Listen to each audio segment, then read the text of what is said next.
উৎসবমুখর পরিবেশে শুরু হয়েছে রথযাত্রা। এ নিয়ে আরো খবর জানাতে সাভার থেকে সরাসরি যোগ দিচ্ছেন সহকর্মী অপু ওহাব। অপু,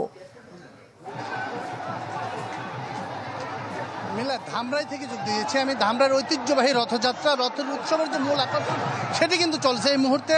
রথ টান চলছে। আমি একটু দেখাতে চাই, এখানে যদি মানুষ দেখেন, উৎসব মুখর মানুষ, লক্ষাধিক লোকের কিন্তু সমাগম এরই মধ্যে হয়েছে। রথটিকে টেনে অনেকটুক পর্যন্ত নিয়ে আসা হয়েছে এরই মধ্যে। আপনি হয়তো দেখছেন এই যে রথটিকে কিন্তু টেনে আনা হচ্ছে। এটিতেই যশোমাধব দেব, যিনি যশোমাধব দেব, তাকে কিন্তু এই রথে আরোহণ করানো হয়েছে, তার প্রতিমাগুলোকে আরোহণ করানো হয়েছে। আপনি যদি একটু দেখেন এখানকার যে অবস্থা, পাশাপাশি লোকজন যদি দেখেন, লোকজনের যে অবস্থা, এখানে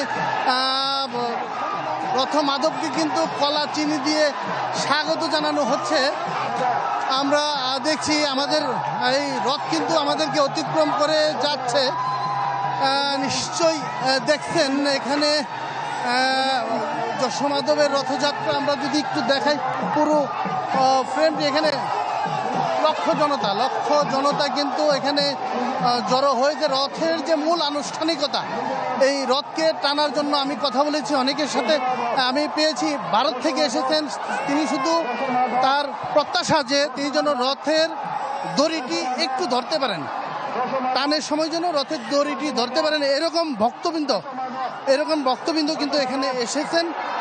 তো আমরা সারাদিনই দেখেছি এখানকার যে রথ উৎসবে আগত রথ উৎসবে দর্শনার্থীরা তারা কিন্তু জীবনপ্রাণ চেষ্টা করছেন রথটিকে টেনে, অর্থাৎ রথ যে যশোমাধব যে তার নিজ গৃহ থেকে শ্বশুরালয়ে যাবেন, টেনে যেন নিয়ে যেতে পারেন। তো এই উৎসবকে ঘিরে মাসব্যাপী যে মেলা রয়েছে, এই মেলা কিন্তু চলবে আগামী 1 মাস পর্যন্ত। মিলা।